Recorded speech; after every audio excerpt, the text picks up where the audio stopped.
We are back again. I told you I'm gonna just keep coming, going live. This is what day three in a row. So bear with me. I am a little tired today. I'm gonna be honest, but I'm gonna bring the energy and I'm gonna bring the information as always. I am your host, Javon Wooden, founder of Live Not Loathe, where we help you design a life and business you don't need a vacation from. So today we are talking about the 10 mistakes entrepreneurs make and how to avoid them. So we're going to jump right into this thing because I know it's Saturday. You want to spend some time with your family, your friends, especially if you're in Houston with the rodeo going on. So I'm going to get right to it. All right. So number one is failing to define a target audience. A lot of entrepreneurs pay too much attention to branding. They brand before they know who they're working for, right? So they're coming in, they're creating logos and brand colors and all these other things, but they don't know who they're serving. You cannot create all those things if you don't know who it's resonating with, right? If you don't know who you're targeting, you don't know what's going to work for them. Remember, your decisions are for them, right? You are serving an audience. So you really have to be clear about who your target audience is. Find out their demographics, create an avatar. I know you hear this all the time.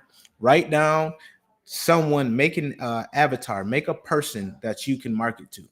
So for instance, you need to know their demographics, right? You need to know their where they work, what magazines, what websites they visit, how often they're on social media, what platforms they use. You need to perform a marketing data analysis to really, really, really be clear on who you are talking to so that your brand can resonate with them. Okay. Number two, ignoring the importance of branding. All right, now we're on that next step, the brand, right? Ignoring the importance of branding. Branding is more than the look, right? Branding is the feel, branding is the tone, branding is the message, branding is the language you use. There's a lot to branding that people don't understand. So you have to make sure that your brand resonates again with your target market. You have to make sure that your brand is cohesive. It ties in together. You can't be over here, talking about how you go party tonight, and then this next time you're talking about how you need to have the right mindset and how you need to be holistic and be holy and all these other things. You got to make sure you're cohesive.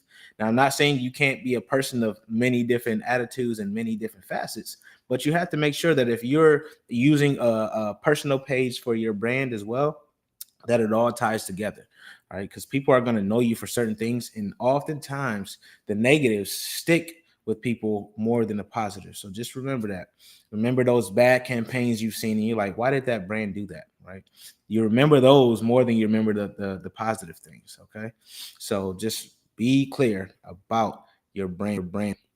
Number three is not focusing on the customer or client's needs. So remember, we're serving them. So we have to be solving a problem for them.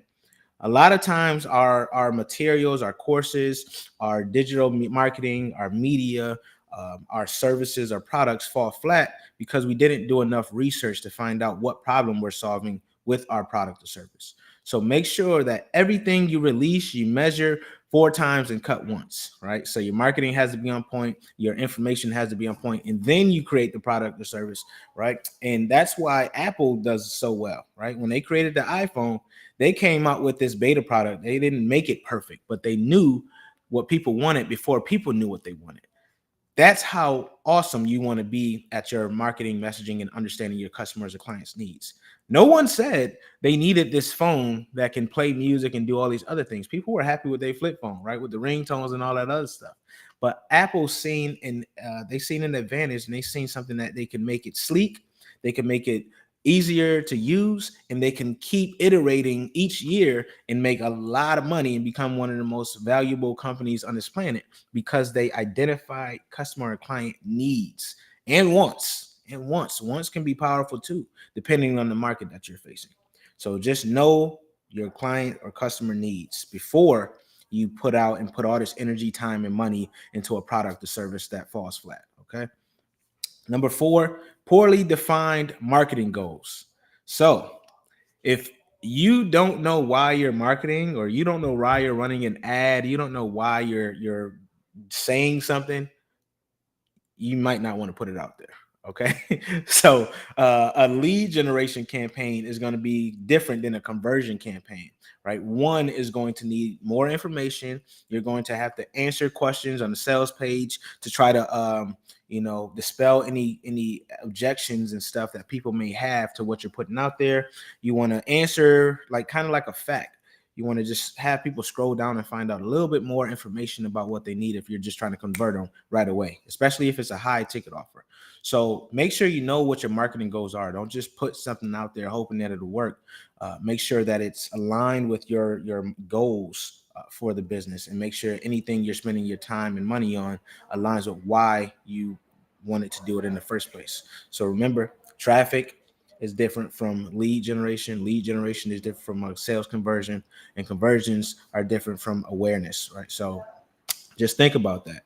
That's why if you run a Facebook ad, they have so many different options because it's different for each type of campaign that you're running. So be mindful of that. Number 5, this one gets a lot of us, that lack of consistency. I told y'all earlier that I want to do this whole month. I just want to go live.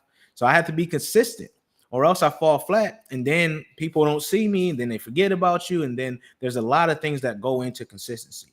So set goals that are reasonable for you, that you know are sustainable when it comes to your campaigns, when it comes to being an entrepreneur. Make sure you're tracking everything. Make sure you have your calendar. Make sure you have reminders for those important things. You should be doing 3 things. 3 goals should be aligned with 3 different pillars in business. Right? Your business development, so networking, product, service development, operations, all that stuff. You should have goals with that each week. You should have goals with your marketing, and you should have sales goals. If you don't have goals with that, you need to be jotting this down right now and go find some. And if you need help with identifying those goals within those pillars, reach out to me and I'll help you out. All right. So number 6, neglecting social media. Prior presentation I did, I said that it's not social media for entrepreneurs, it's business media. We're not on there for friends. We're not on there for likes and all that other stuff, for those vanity metrics. We are on there ultimately to convert, to make sales, to get more people, to help more people, right? And so remember that. So when you see like people having to take fast and stuff, it may be your feed. You may have to change what you're digesting. You may have to make sure that your feed is feeding into you and not detracting from you. So just look at what you're consuming on your social media, aka business media, or BKA, which is better known as business media, and make sure that you're going on there for a purpose. Don't be mindlessly scrolling and looking at all this stuff that you don't need to look at. All right. So make sure you're going on there with a purpose so you're not wasting time.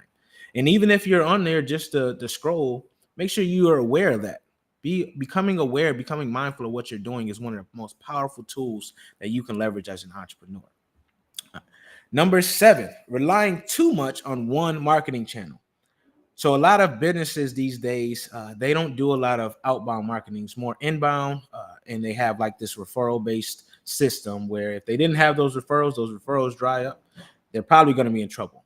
So don't rely too much on one marketing channel, especially if it's someone else bringing you those clients. Make sure you have a mix of about 5. 3 to 5 marketing channels, and we're going to talk about high.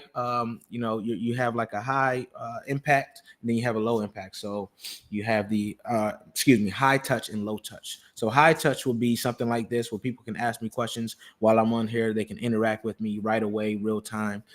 Going live on your social media is a way. And then you have low touch podcasts, YouTubes, books. All those types of things are low touch because they can't get the answers from you right away. Right? They're not instantly accessing you. Speaking engagements are a great way to leverage high touch, and it's a great way to do one to many. Failure to measure results is number 8. How do you know something's working if you're not measuring it? How do you know it's working? It's impossible, right? So make sure you have the proper key performance indicators, proper metrics to measure anything you're doing. That goes for your marketing numbers, your sales and revenue goals, your business development opportunities and strategies, and then your time. How are you spending your time? Make sure you're spending it in a way that you're getting a lot of ROI from. You want to get high ROI for as little effort as you can. That's why I say If you want to generate more revenue with less effort, that's my tagline with me. That's it. So measure your results. Number 9, overcomplicating your marketing strategy.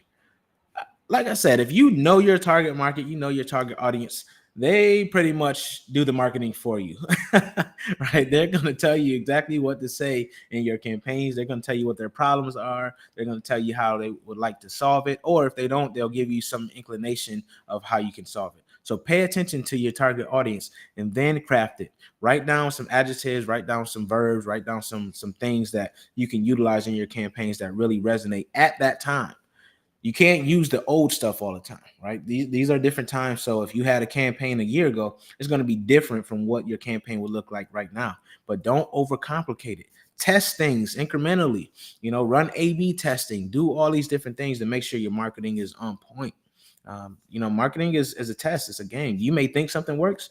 It may not. That's okay. That's a part of marketing. That's why it's fun, right? That's why it can never get old. But make sure you're not overcomplicating it. Don't try to do too much at once, and don't make too many changes at once, because you want to, again, measure your results, see what worked. Maybe you change just a headline, see if that worked. Change the sub headline, see if that works. Change the videos, change some of the copy at the beginning, and then also you want to track, if you got a web page, what's the bounce rate? Where are people leaving the page? All these things you can track to make sure you're doing the most effective bang for your buck. Number 10, being inconsistent with brand voice. I talked about it earlier. You have to know the messaging you're looking to convey. And that goes not with what you're saying, but what you're not saying.